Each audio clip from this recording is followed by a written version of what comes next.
It is March 2004. This is Peter Liddle of the Second World War Experience Centre in Leeds, talking at the home of Miss Inga Haag, H-A-A-G, 1 Upper Wimpole Street in West London, and talking with her with regard to her experience at school in Germany before the war broke out, and then from school going into military intelligence, the Abwehr, and working very close to Admiral Canaris. But let us start at the beginning, if we may. When and where were you born? I was born in Lüneburg, in the Lüneburg Heath, which British soldiers knew very well. From the end of the war? Yeah, because my grandparents lived with the parents of my mother. My grandfather was a judge, and my grandmother was digging up old things from Hüngräber. Now, what year was this? Well, when I was born, it was 1918. Tell me a little bit, please, about your parents. Yeah. Well, my father came from a family that came over in the 30 Years' War with the Swedish. They're Swedish, and they stayed in. The young man was the second son of a family that was landed, and so he didn't get the land, but as a hero he got in Germany. He was given a very nice estate in Pomerania, and so he stayed in Germany, and up to the generation of my father, my uncles and aunts all spoke a second language, Swedish. And my father then, he was a lawyer, but he stated that in a country that had no law, which was the Third Reich, he saw it was coming, one couldn't practice law. So he joined the Deutsche Bank and he became an executive officer in the Deutsche Bank. But you're really leaping on a bit yet in telling me that your father thought, in fact knew, that you couldn't practice law properly in a lawless state. That's further on in the story. Your schooling, please. I went to a private school because my father thought it was less likely to be full of Nazified teachers, and most of the time I spent with my uncle, my aunt in London as a young child, and we had tutors. We were a small group of German children whose parents had the same inclinations as my father. And so we were brought up in a mix of British and German schools. Of course, it made it impossible for me that I could go into the career of law, because if I read law in Britain, I could never go back and practice in Germany, because German law, of course, is somewhat different. So but long plans anyway went wrong, because Hitler became more and more powerful. The German universities or high schools and so on became more and more Nazified, and I had to look for where I could go when I was a little bit older, and I went to university in London, LSE, for several terms, and London University, and then war broke out, and I was staying just at that point with my parents in Berlin, and one day somebody, an officer, came and said, "The Admiral Canaris wants to talk to you." I said, "Oh, what else can you say?" And so I went and saw the Admiral, and the Admiral said, we know your family and know who you are, and during the war you will anyway be drafted, so work for us. And I said, as what? Because they said, well, secretary. Now, Inga, I must interrupt you there because I have been derelict in my duty because I haven't emphasized to you that I want you really to be the young girl again, and I haven't asked you when you first became conscious that in your family background there was opposition to the regime in Germany. You're speaking as somebody who maturely understood that they were opposed to the Nazi regime. But I haven't gone back to when you first learned that in your household there was no accord between your values and those of the regime which governed your country. That may be so, but I learned very quickly, if and when I was at home, that my parents and the family, there was nobody who was in any sympathy with the Third Reich, because this Sunday dinner, it's a lunch for Sunday dinner, there were cousins and so on, usually a bit older than I was. Most of them read law, became lawyers, and the conversation was about legal matters and about politics. And politics was about the Nazis, and there was no sympathy. I don't know I suppose it was an education.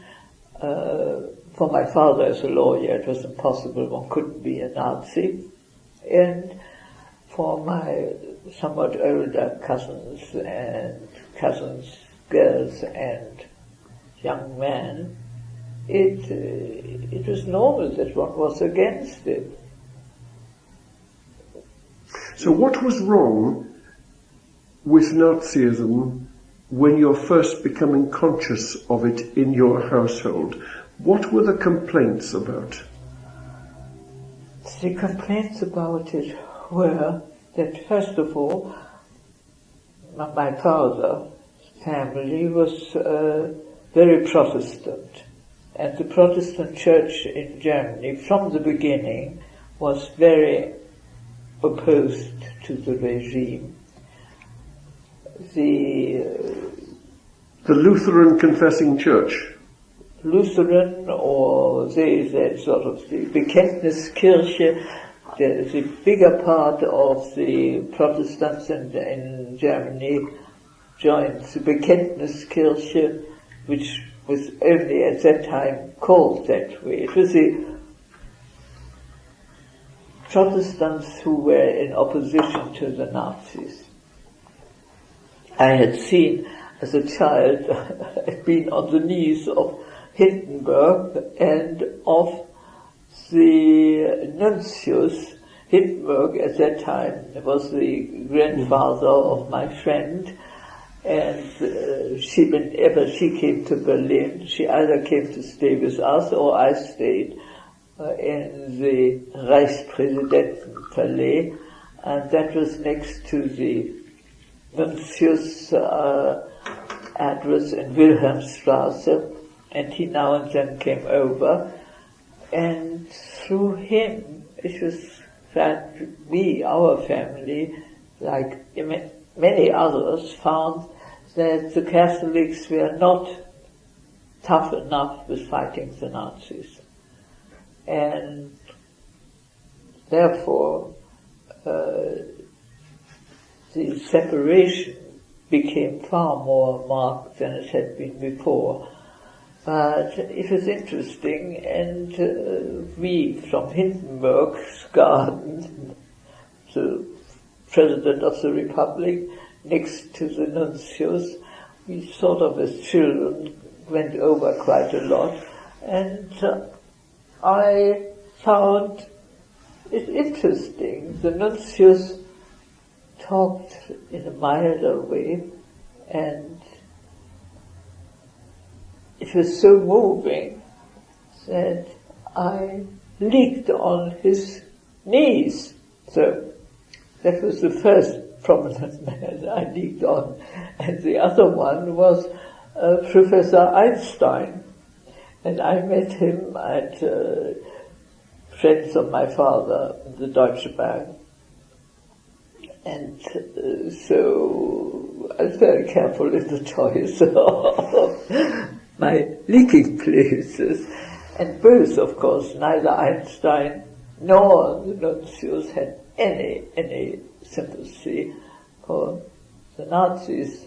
And I heard now and then when the nuncius came over, or we met him, talked with my father, and my father, who'd been was very active in the opposition, challenged him and said, how can you have people all over the world, you can do something, why don't you? And that was then a very difficult thing for the poor nuncius to answer, because of course he got his orders from Rome, and Rome at that time felt, since Hitler was prepared to sign certain international treaties, he didn't want to have a fight on it. It was really that. But Inga, I can't believe that your family were free from the difficulties, the economic difficulties which hit the Weimar Republic from the Wall Street crash, and you must have shared the privations in all senses of people in Germany, and here was somebody who was offering changes and a dynamic restoration of German confidence and pride, and getting rid of the enemies as it was expressed within the German state, and striving against those externally who sought to prevent Germany from having its rightful place in Europe. Well, first of all, as a German, and a German from northern Germany, Hitler was not a German, he was an Austrian. And while one found the family liked to go skiing now and then to Austria or to Vienna, to the opera, they were not Germans. And why should that man, and as Hindenburg said, that sergeant tell, the Austrian sergeant, why should he tell us how to run this country and what is good and what is bad? So therefore, very few people were very of our background, had a great liking for Hitler. And the only Nazi more or less acceptable was Goering. For social reasons. For social reasons and background reasons, and he had, after all, been rather brave in the war. And successful, yes. And we knew Udet, and they had both all the decorations and so on. That was different.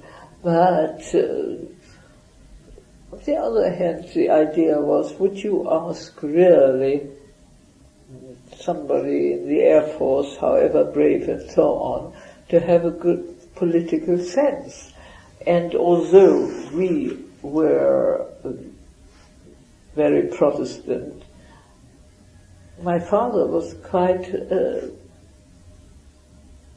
linked to the early days, to Stresemann, and came from there in touch with what really was a republic. Mm. And we found, and he found, and we found, that this was a good way of getting away from these terrible Nazis in their big boots and all that. Now and then he saw them marching up and down and felt they were very unattractive. Maybe the SS were more attractive, but would you trust somebody like that to run your country? No. So this is why one of the brothers of my father, he was in the film industry, but also very anti-Nazi, so much so that Goebbels said, as long as I am a minister and run the German film industry, he, Absagen, will not allow to run the UFA. So that was the atmosphere. You see, in our household, lots of people couldn't understand it, especially foreigners, that politics, home politics, sympathies and hatred played such a role. Yes, I do understand that, and I can see that everything about your background would make your family recoil from all that was represented by this essentially Austrian and Bavarian regime. But you were soon to be quite obviously swimming against the tide, and as the enabling law was passed after the Reichstag fire, and the Nazis sought to control every area of life, and also came with success to please more and more of the German people. You were increasingly out on a limb. Oh yes, we knew in a way, not only I, but because I went to school with, the only time I really went to school in Berlin, my two friends were very Jewish. I also decided, my father as a student, law student, had made his life, his income, by becoming a tutor to the children of one of the old Jewish families in Berlin. It's a very Jewish name, Cohn. And one day I decided, told my father, that I have two grandparents on both sides of my family. Let's adopt it as a third grandparents, the Cohns. And yes, and we jokingly, we were always, these were our grandparents. And we would sometimes, my sister less than I, but some of my cousins, we would get a David star and walk about in it, now and then controlled by some Jewish, by some SS officers. You are not a Jewish kid, are you? I said, yes, by choice. That left most of them so baffled that they let me go. It was nobody who has not lived through that, and in a place like Berlin or in a smaller town too, can imagine what it was. Mm. And I think now somebody has written a book about the non-Jewish Germans, but who were against Hitler in the atmosphere. There was nothing one talked about which did not have one aspect that played a role. So my father was asked when the children of our friends Cohen wanted to go or had to go abroad, and he said, you have to leave this country, the sooner the better. And they wanted to go to Paris. My father said, don't go to Paris. Go either to Switzerland or go to America or go to Israel. And their son, who was older than we were, and he went to Israel, and it went well. And it went well for his sister, who married and went with her Jewish German husband, went to the States and not to France, because my father always said it's going to happen in France too, and it did, of course. 1938 and Kristallnacht, rather than speak about international affairs, where were you? It happened to be in Berlin, and my mother had a Jewish couturière on the Kurfürstendamm, and we knew the Jewish shops because they were the best, and the boutiques the best. And I said, I must see that. This is such a Kulturschande that, because you cannot imagine what happened. I mean, they came, they got all the things out of the shop and burnt it in the street, and half the population looked at them shocking and turned away and walked away. But it did happen. Dangers to your family? Were your father's liberal, tolerant, democratic views known outside of your circle? Was he not in any danger?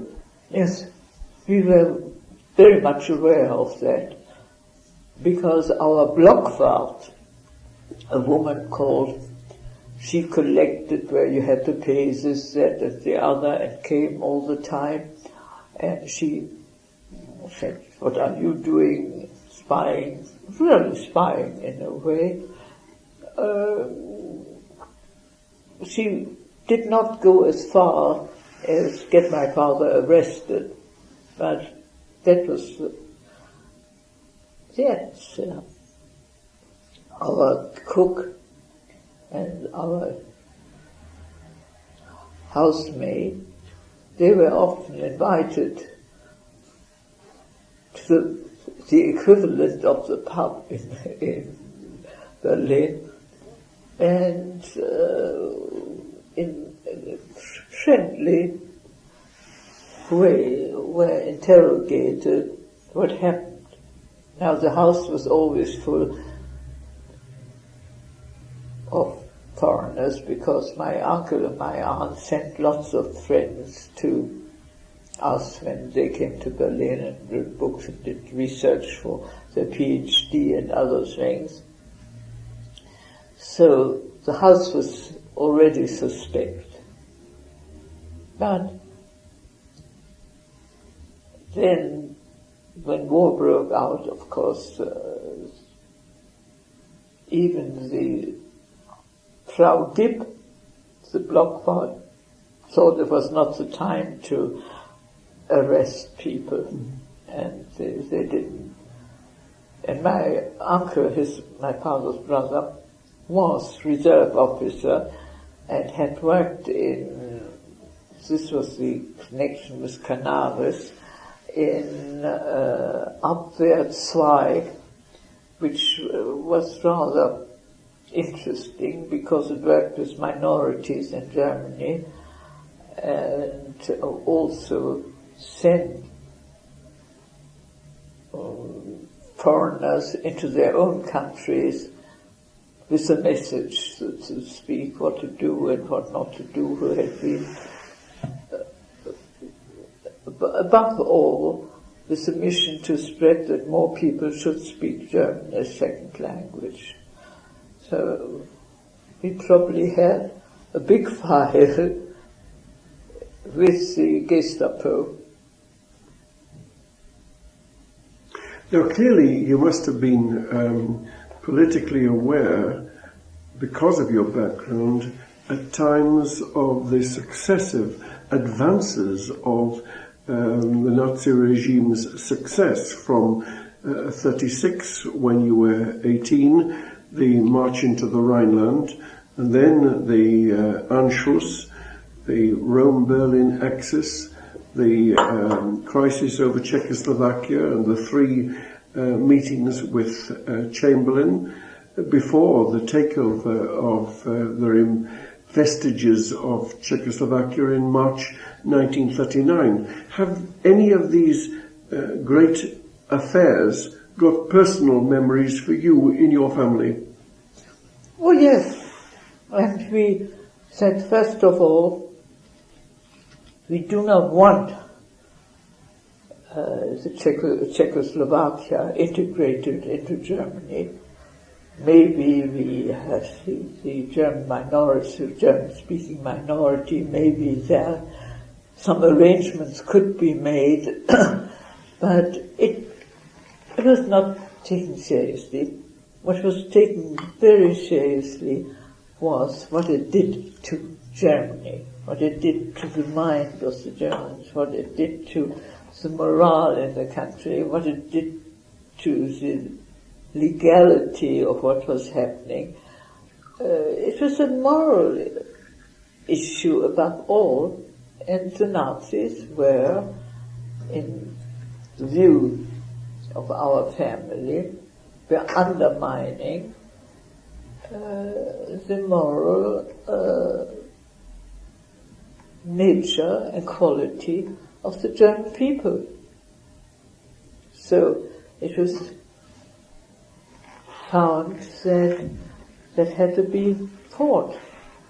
Were any of your friends drawn into such open opposition activities that even before the war they were incarcerated in concentration camps? Concentration camps was rare at that time for non-Jewish people. Our Jewish friends, my father and his friends, made every effort to get them out. And that is to say, to get a passport, and bought some of their property, because they couldn't get an exit permit unless they had sold their property, houses and so on. And then, of course, arrangements had to be made.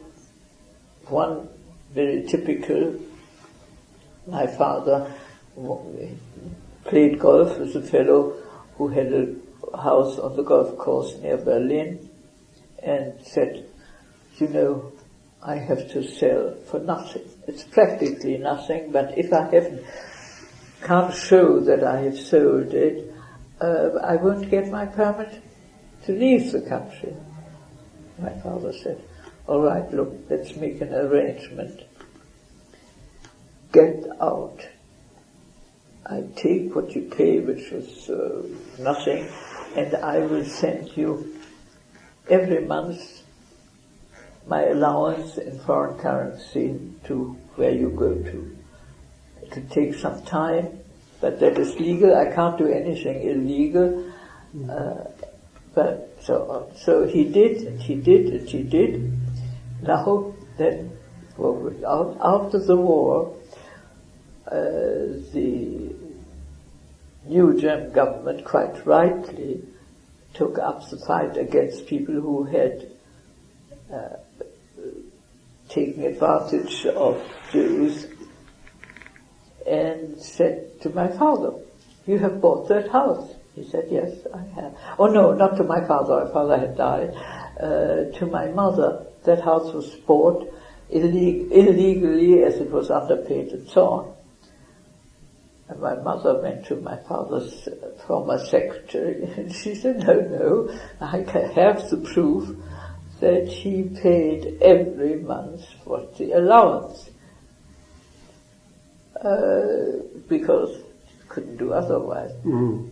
And my mother got tired of it and said, never mind, let them have the house and so on.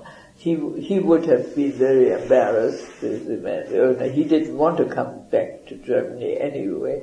It was awkward, because of course you couldn't always have put that on paper. I remember even when I was very young as a child, my father always said, do not put names or anything on paper. And don't try to know too much, because when people start torturing you, you will give names away and so on. So we lived in a very young age in this atmosphere where you mustn't do this, you mustn't try to know.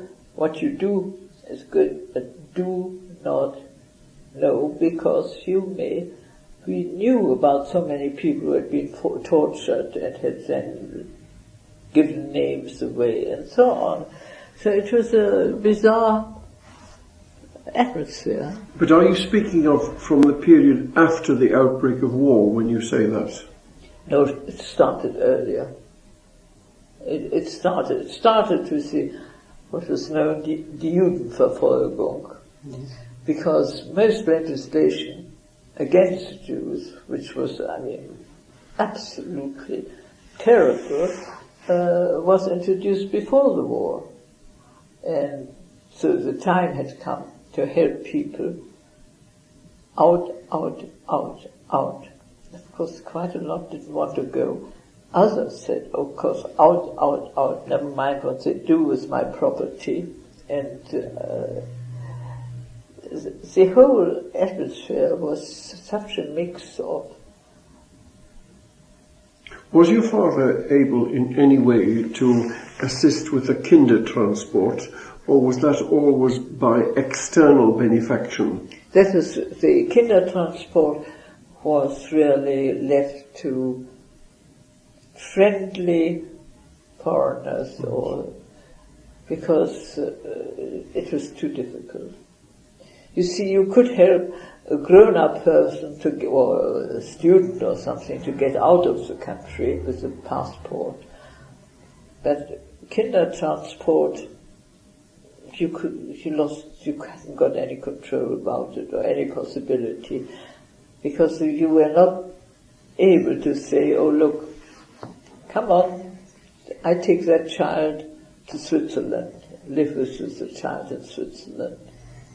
So it was really, first priority was get the parents, grown-up people out, then students, but Kindertransport, no. And there again, it was probably where what we felt that the Catholic organizations were not very, very good. They could have done it. They were international, you see. The Protestants weren't. Well, the outbreak of war and the ferocity of the speeches against Polish people in the final weeks of the conflict, which led to September the 1st and the invasion of Poland, does this remain vividly with you or not? Oh yes. That was, but you see, one became almost so used to it that while shocked and so on,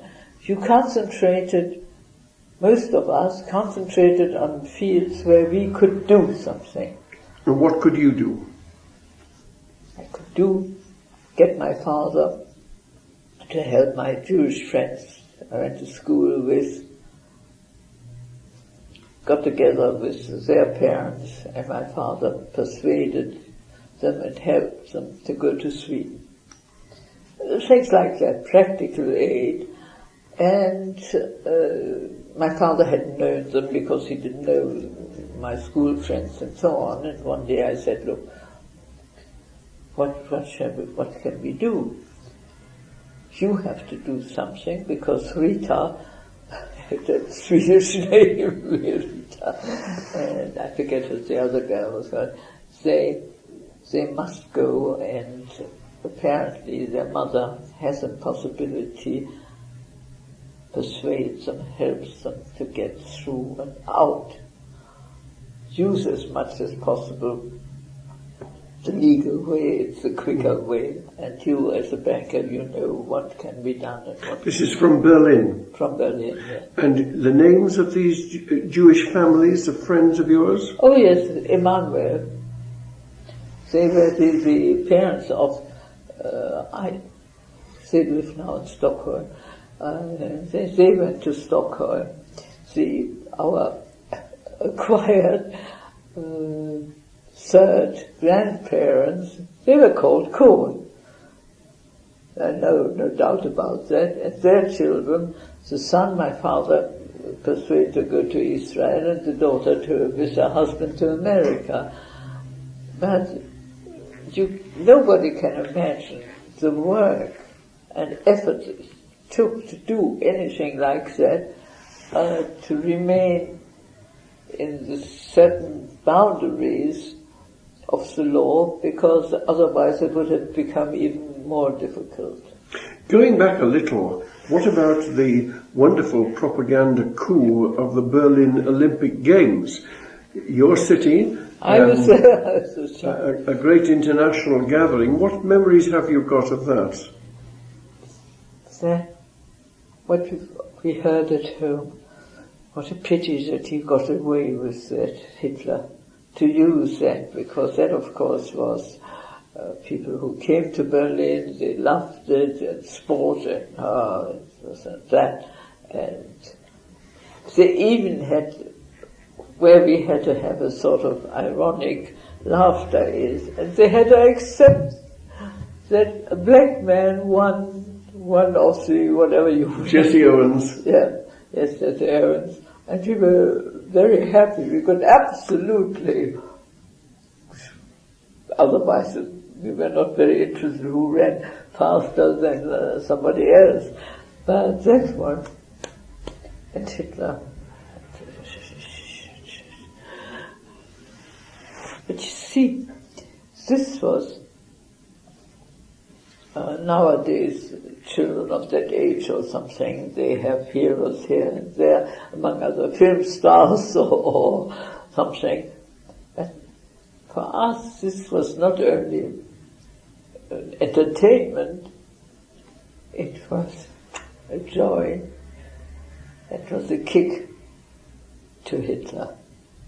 But what about Leni Riefenstahl's film of the Olympic Games? And I believe you said earlier that you had within your acquaintances somebody who had a major role to play in the German film industry. Oh yeah, yes. Oh, Leni is whatever one thought of her at her personal something or other, but she was one of the most gifted and skilled filmmakers. And whether the films she made before they were political, but her Parteitag and party rally in Nuremberg and so on were very good films, whether one likes the subject or not, and one has to admit it. And I think she's just died very recently, and she was a very impressive person. And could you take pleasure in her films? No. Not particularly, but I had to admit that as the film was made, it was impressive. You didn't fall asleep, whatever you thought of the subject. And she managed to put into it, especially the Nuremberg party rally film, an enormous amount of youth, activity, handsome, and so on, without lying. So she knew her job. You've been a little dismissive of your schooling, but what were you doing on leaving school before the war broke out?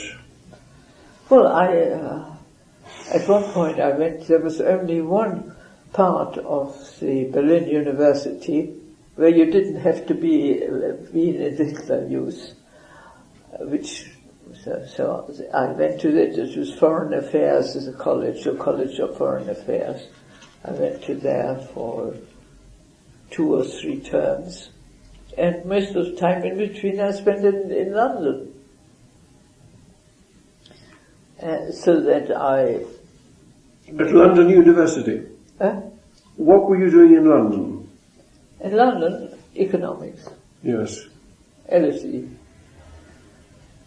And that was interesting. It was an interesting mix, and I thought, well, since I can't become a lawyer in Germany, that would be the break. And I will do as my uncle. I got a bit from the atmosphere of living. If you live with journalists, you know the 10 o'clock news is sacred and things like that. And then, of course, through when Canaris hired me. Now, when was that, Inga? That was before. When was the outbreak of the war? September the 1st, 1939. Yeah, 1939. And I was with my parents in Switzerland just for the holidays, came to Berlin, and the famous Frau Gibb, the Blockwart, came and said, "You will be drafted to work in a factory." And at that point, Canaris got hold of me and said, "You'll work with us, you'll become a Wehrmachtsangestellte," so employed by the Wehrmacht. And he got me first not in Abwehr, but in the general staff to work with a man who was a saint, Helmut Grosskopf.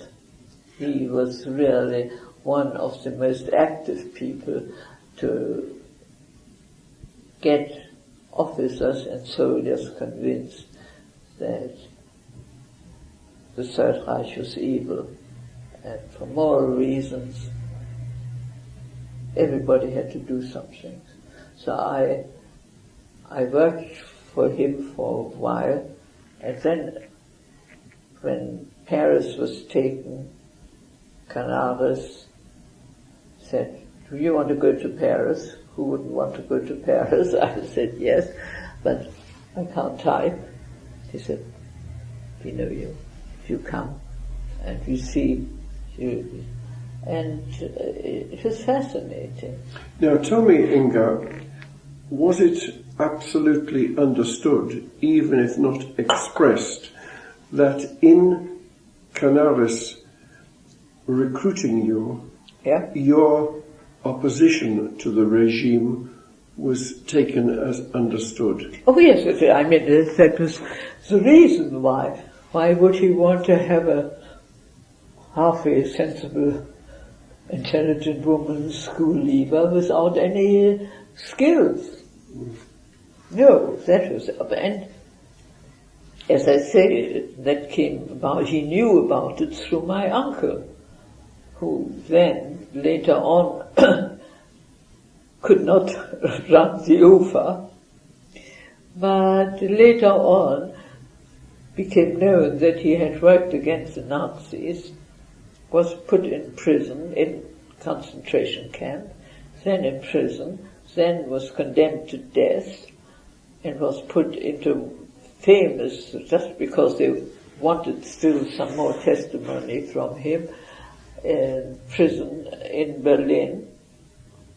And in the meantime, the Russians came and went to that prison, liberated my uncle, and so he went back to his flat, and only a few days later, the Russians came and arrested him and put him into the Gulag, because the Russians had always been very suspicious of Germans who were against the regime. They said they would do the same in the communist regime.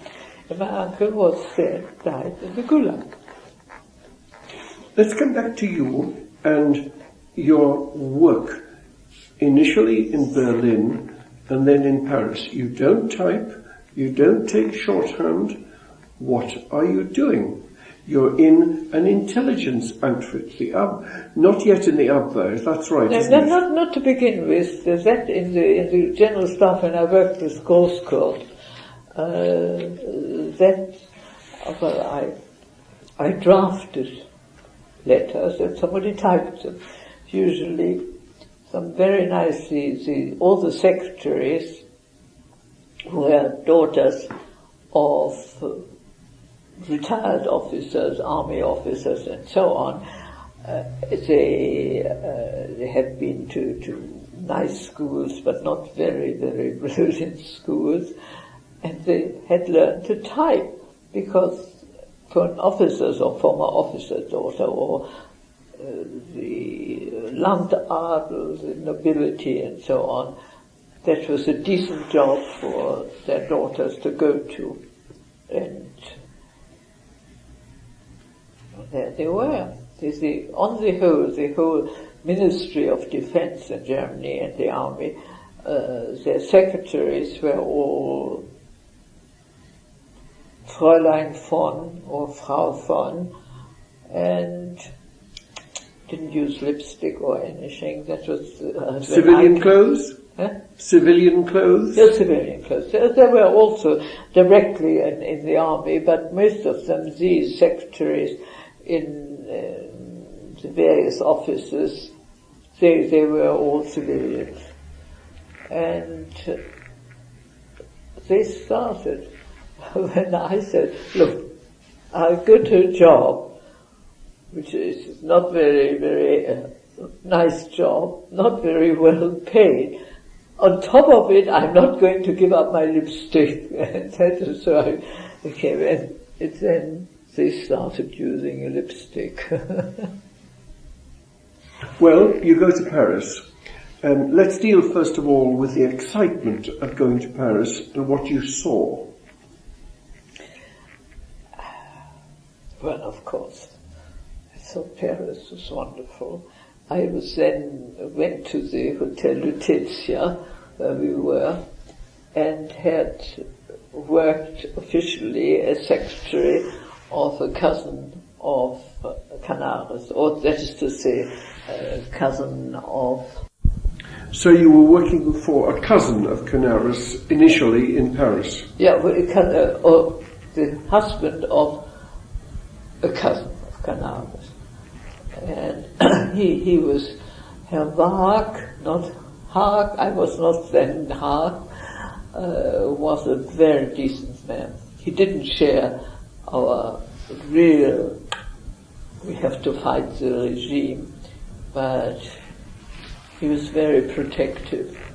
So he'd never ask awkward questions, and didn't ask me, what are you typing there, badly. So, but he was a very decent man. And how soon was it that you became close in a working sense to Canaris? When did you actually go to work for him?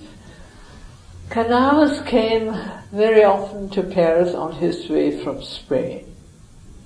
And then somebody had to do the minute writing.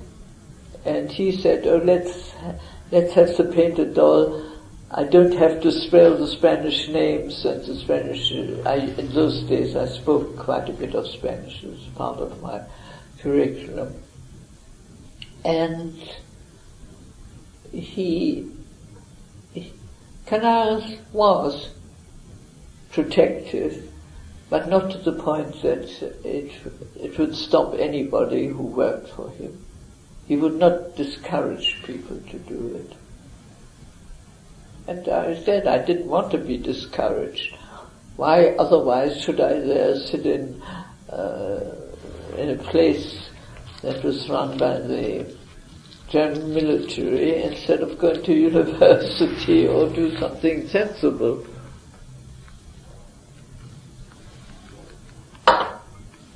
So then, at one point, I got married, in 42. My husband had lived in Canada for a very long time, was a Württemberger, and was also in the German resistance, so that's how we met. And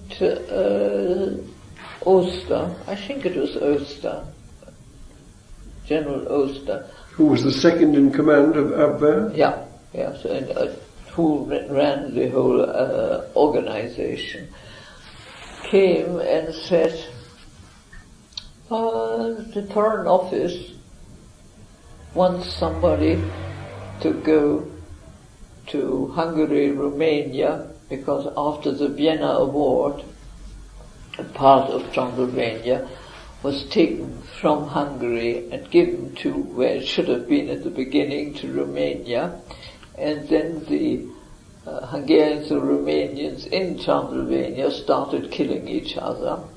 So the signatory powers of the Vienna Award decided they couldn't afford to have their two allies killing each other, and set up a mixed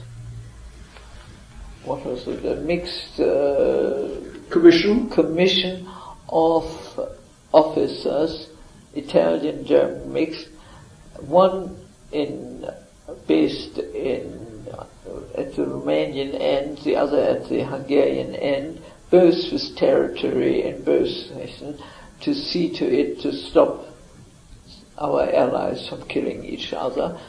And my husband, who knew Hungary and Romania quite well, said to Oster, he happened to be with Oster when he's asked, since he was the reserve officer, and so we went there, and it was a fascinating time. Especially, I learned one thing, that the Hungarians, the Germans were very pro-Hungarian, and rather Romanians, the officers wear make-up and officers and that. But when I came there, and both sides had friends on either side, the Hungarian and Romanian, because it stops them from killing each other. Were you at any stage to meet under any circumstances either Horthy or Antonescu?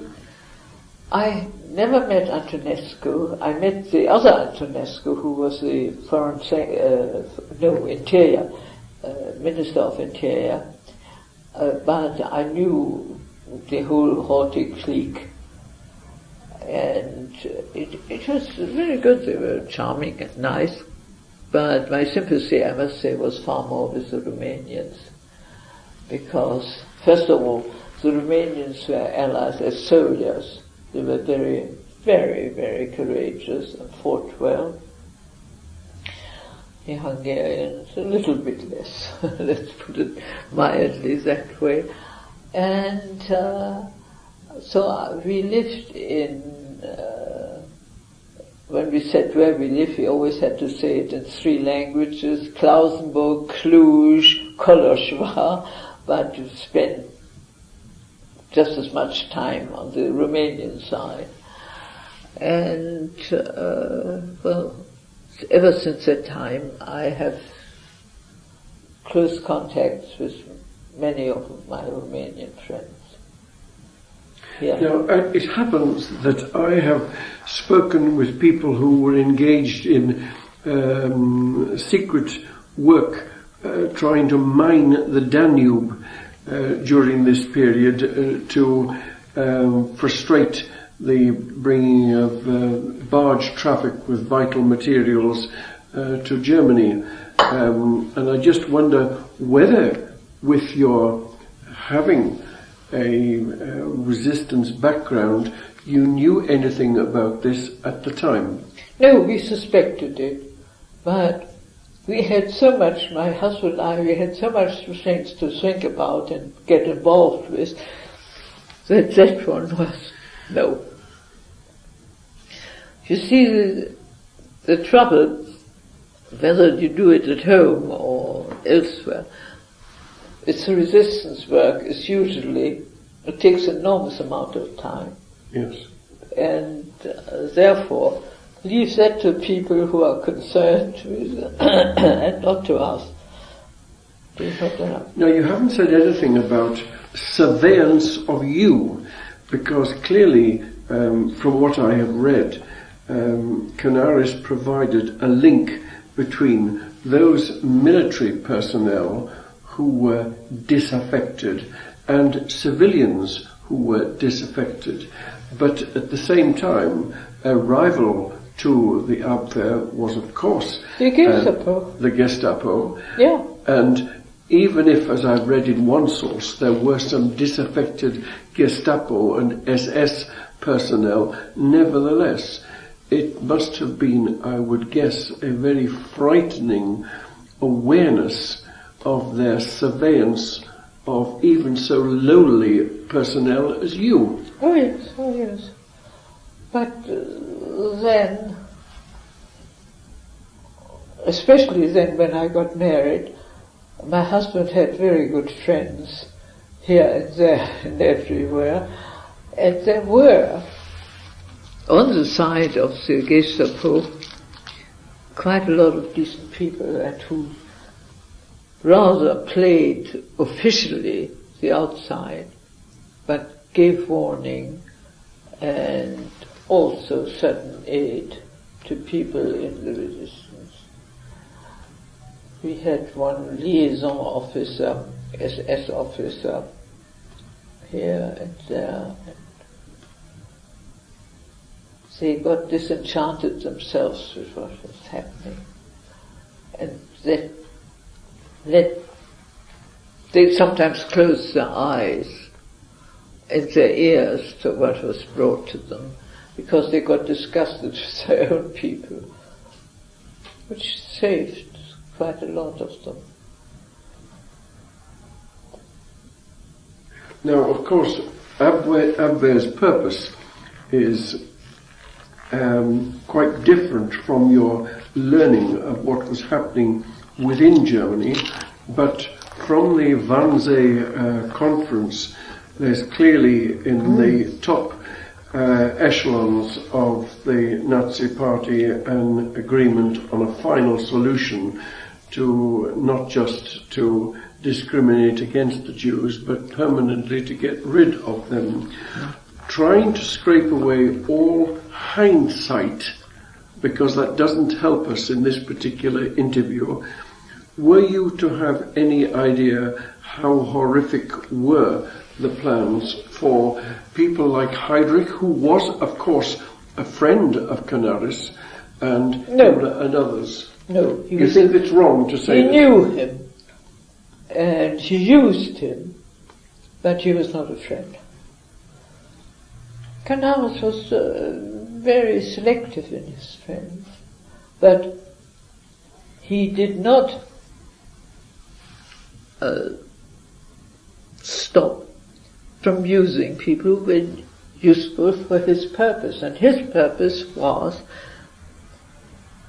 to help Germany to get a clean face again and stop these killing things. And obviously the people who got killed most were the Jews, so he said we must stop this, because Germany will never recover from that horrible reputation, which is true, what has happened. And for anybody who saw when the SS came and the Nazis and the SA and had the Kurfürstendamm, all the shop windows broken, all that, and people. Something like that is very impressive. And it was impressive. And it got quite a lot of people on their own side to ask themselves whether they should continue. So, in a way, there came a day where one said, the worse they behave, the quicker we'll get rid of them, if you survive.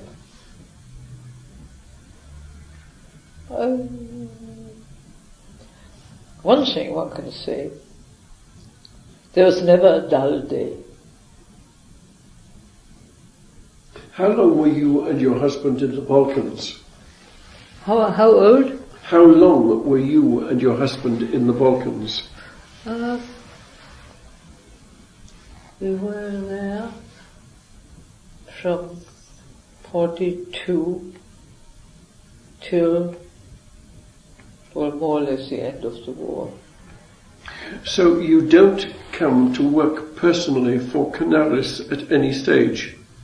Yes, I wrote the minutes. Whenever he went to Spain, and since that was really, and he stopped in Paris, he briefed the officers around him, and I did my minutes.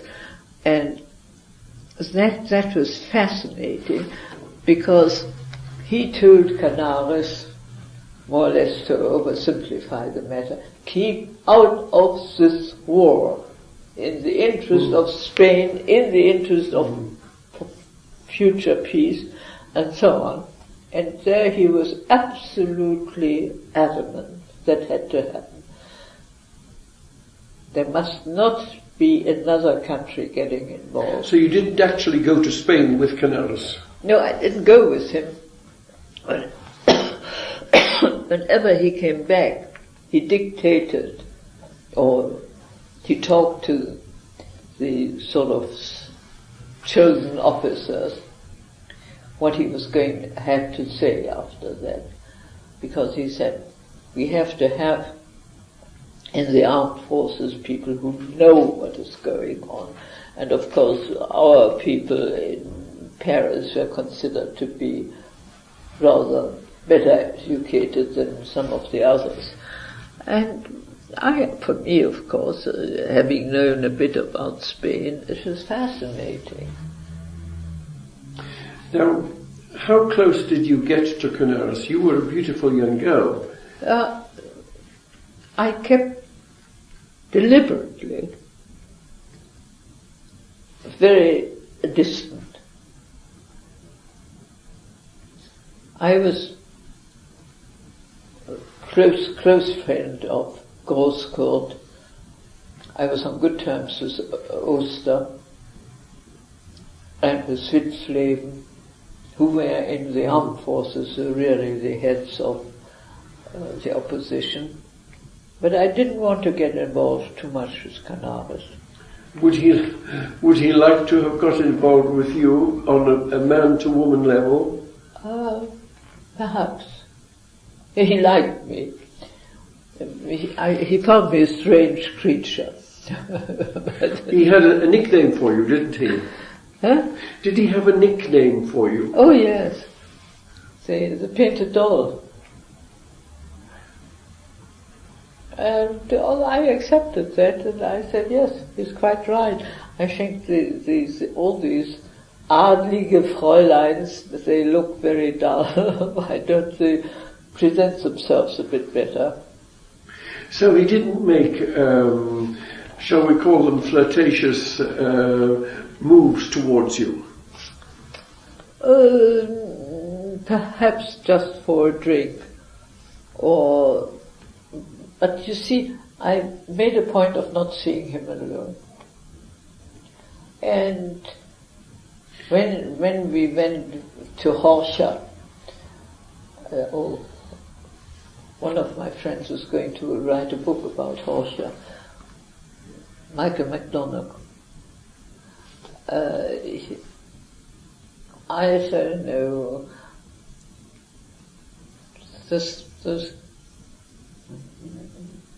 no, it was not a warm. I had admiration for him and respect for him, and he liked me, but no flirtation. No. But the attraction of power for most women is a compelling lure. I've seen too much power in men who were most unattractive. And what did they use the power for?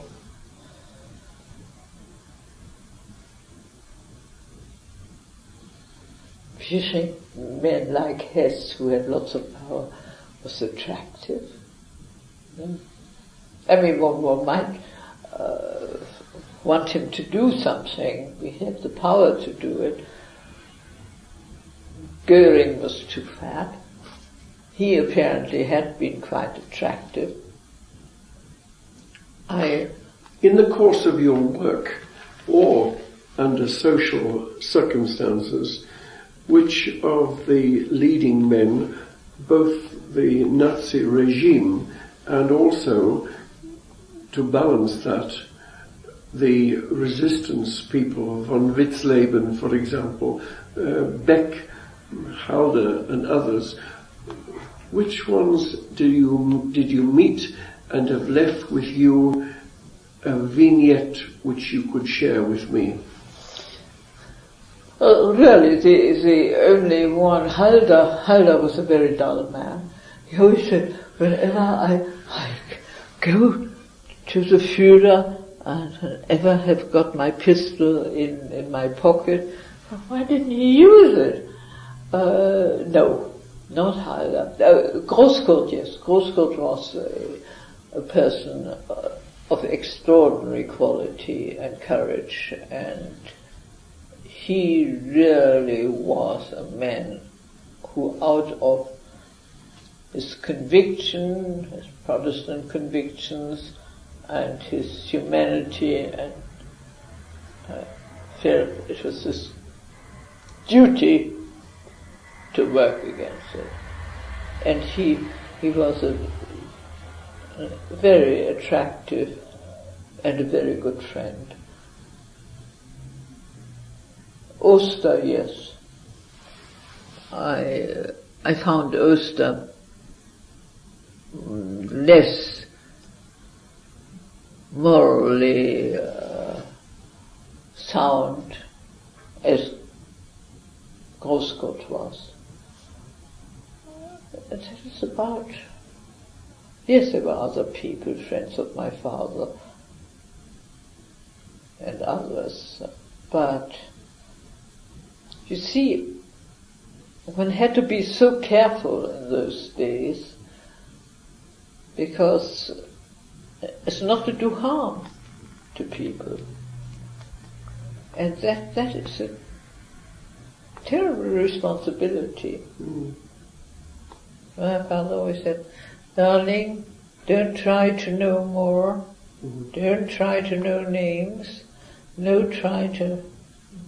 Yes, he was right. Did you meet von Witzleben? Yeah. What did you make of him? Very attractive, very straightforward, and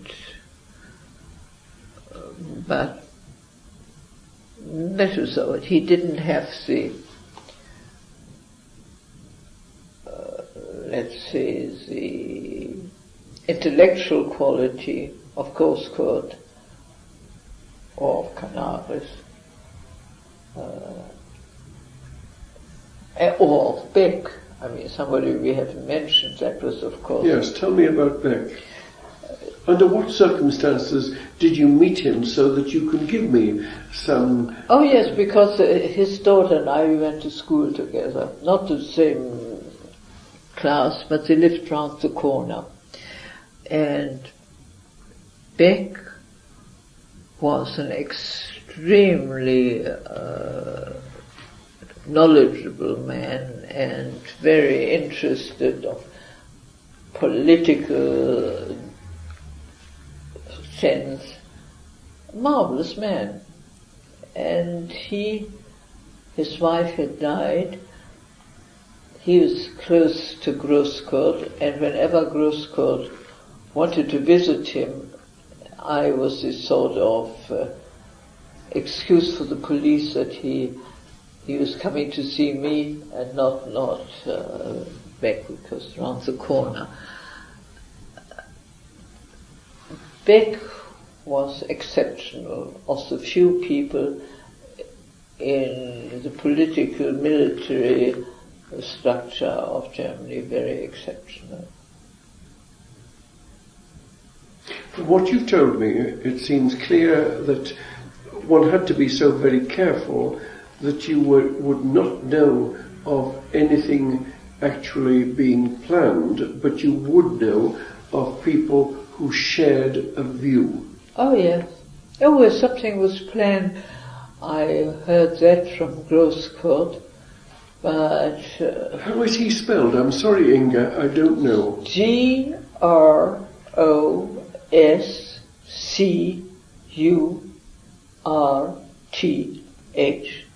He was the head at one point of Abwärts 2 before Lahusen took over, and he was close to Canaris and close to Oster. Did you ever meet Heydrich? Yeah, well, but only socially. But I tried. Very handsome. Huh?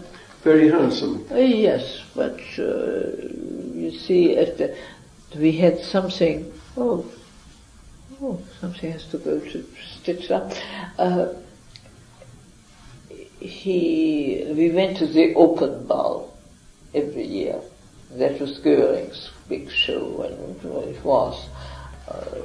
My father was invited as Deutsche Bank and so on. But you appeared there and you tarted up, and my father refused to wear any decoration. Oh, I have a decoration now. What is Deutsche Verdienstkreuz? Oh, where can I wear it? And now and then put the little thing in my coat. But on the whole, as a Quaker, I didn't want to accept it. I refused it twice until somebody presented it in a way that I could. It was not for me, but for the people who helped to be helpful. But other people there, you see, you didn't have the time. And now and then one wanted to see people and not to hear anything about that. Talk about, I don't know. What did Goethe mean when he wrote this or that?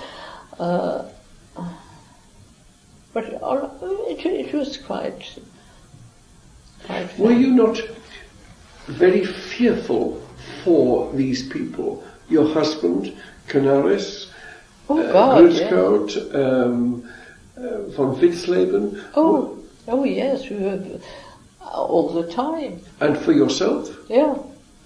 But more, I thought I was too unimportant that they would do beastly things to me. But those people, oh yes, you were thinking, you see, this is what I mean. Your mind was so occupied with thinking about what could happen now or was likely to happen, that you didn't come much. And, of course, totally yourself feeling forbidden to put anything on paper. Now, before we come to July 1944, have you any memories of any approach of which you learned from the Allies towards figures in the German resistance? Oh yes, because my sister married Just von Trott, who was of course the cousin of Adam. Yes. And yes, we knew that, what was good. Solz was one of the places where we, at the end of the war, finally my husband and I, we were in a department of the Defense Ministry which was a mining, and of course the separation of Germany out of the Vienna Conference was that Thuringia would go to the west and Hesse would go to the east, and Hesse would go to the west. So at the end of the war, when we were sitting there mining and doing useless work, the order came that those who had anybody within, I think, 150 miles distance could go there, could make their arrangement. So we said, yes, we have salts. And so we disappeared. I went to Salts and had then the very last end of the war in Salts, which was also fascinating. And then from Salts, my husband, the Americans came and took him as prisoner of war because he was officer. And then he said, I suppose you have to take me, here I am. And so they took him very politely, and I helped in Salts we had a Russian prisoner of war who worked there, very nice, Nico.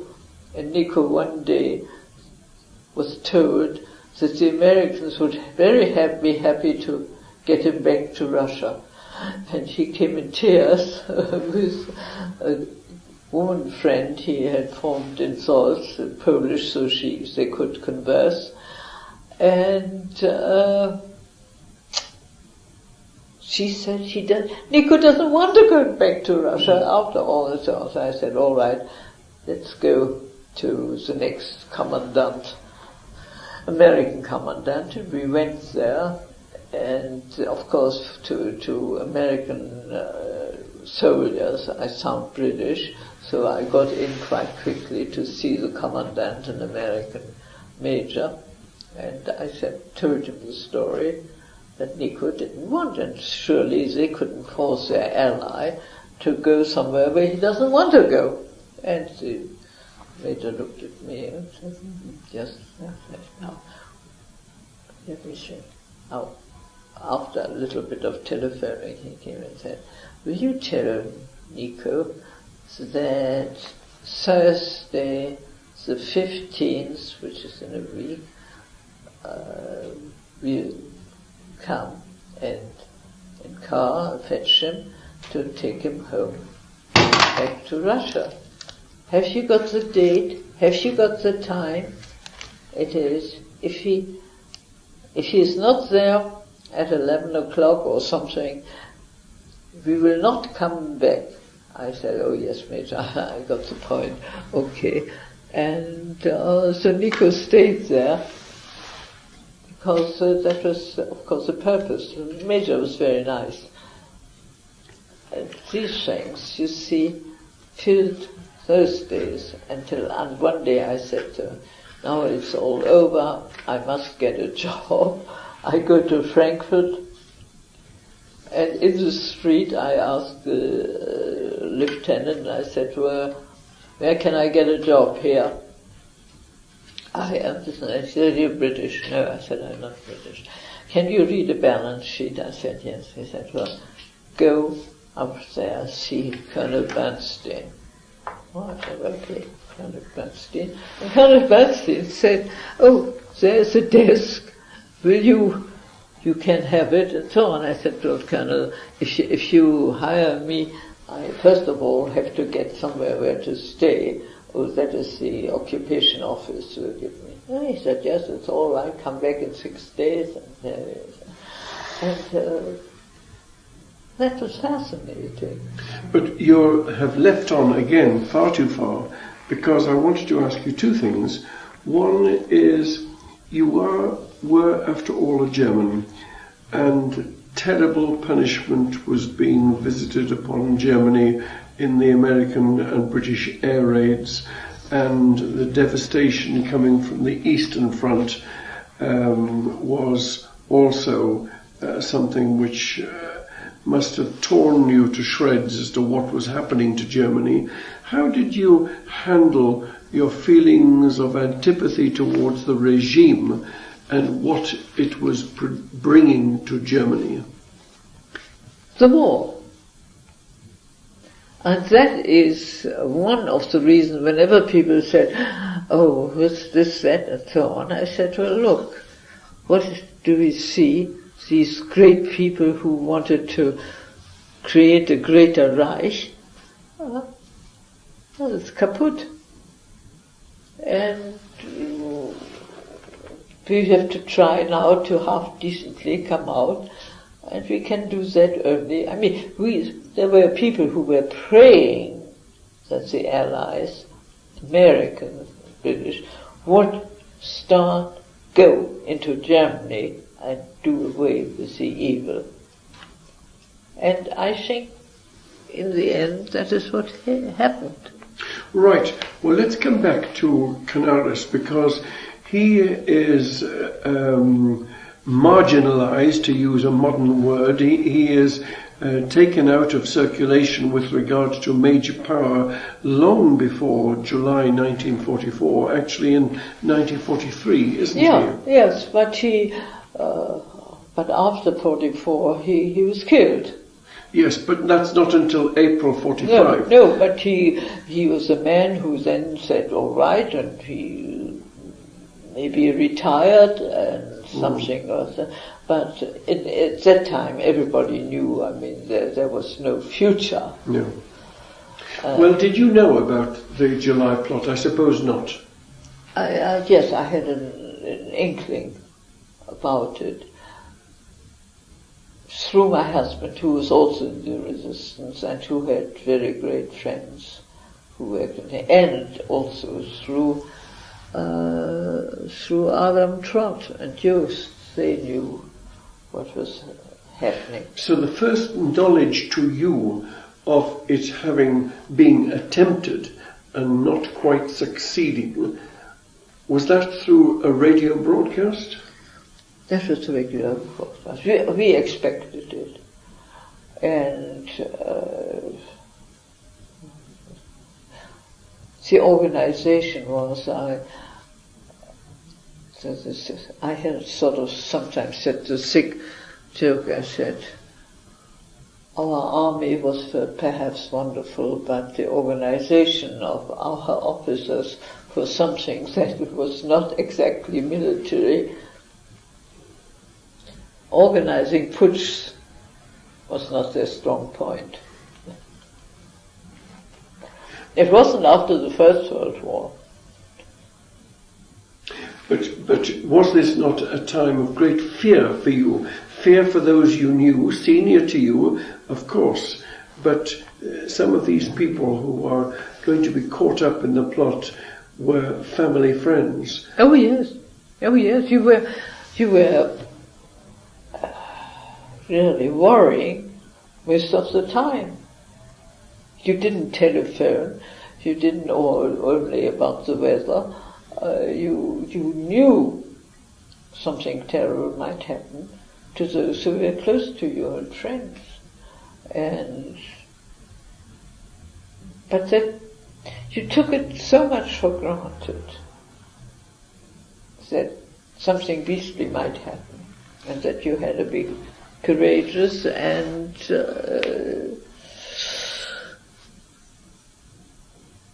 it was part of life. Now, you were with your husband in Hungary or Romania as part of this commission. No, I met him before then. Yes, but he was the best friend of Edstorff, who later on became ambassador here. He was also in the neighborhood. He was a reserve officer. Yes, but I was wondering how long that work for you both continued in the Balkans. We were there, well, till the end of the war. Well, then surely you must have come upon Russian captivity first. No. There one of the advantages were that they wanted my husband back in Berlin and then mining, and so therefore we had transport and came back to Berlin, and from Berlin the part of the ministry where my husband worked was sent to Thuringia, evacuated, and I they took me on as a translator. So that was in Berlin. From Berlin to Meiningen. Then we worked in Meiningen, where this department had been evacuated to, and then when it became, the Russians came closer out from Meiningen to Hessen, where we know the Russians couldn't go in there, the Vienna Award, that was the American zone. And since Solz was in the neighborhood on the good side, we could go there, which we did. And from there, as I say, in the streets of Frankfurt, I looked for a job and found it in the Department of Economic and Financial Control, American, or military government. And there then met Professor Erhard, and I came into that department, currency reform, which was fascinating because Lucius Clay, one of the most interesting men of the occupation, and really brilliant, he said to Erhard, Professor, and I was the interpreter, Professor, can't you do it a little bit more slowly and slower rates of... And Erhard said, tell the general that either we do it or I withdraw my name, because it cannot work otherwise. And Lucius saying, God, I will have it. I am convinced, you have convinced me, Professor, that you are right, but my French colleagues and my British colleagues will hate me for it, and at home in Washington they will hate me too. Erhard said, General, that is your worry. I will not operate with something that is half cooked and doesn't work. It worked. And then I got through that. I got to Bonn and started working with Blankenhorn and the European Defence Community, and when that went. Did you have to go through any checking of your potential Nazi party credentials? Oh yes, well I never had Nazi credentials. I'd been 2 days in the Hitler Youth only because I had been in a youth organization that was taken over, and I had said to them, look, no, I am not Hitler Youth, I am not. How do you feel the war shaped you as a young woman, as a person, for your future life? The strain, the stress, the divided loyalties. I don't think you had much time to think about that. And the loyalties, those people I really had admiration and esteem and respect. They were more or less of my camp. So, and then you felt that you could do some good. And I thought when I then came first to Paris again and then to London, I was accepted through NATO. If I were to put to you the charge that some people in Germany, even today, may say that your activities were treasonable, oh yes, what would be your reply? I say, well, I disagree, otherwise I would not have done it.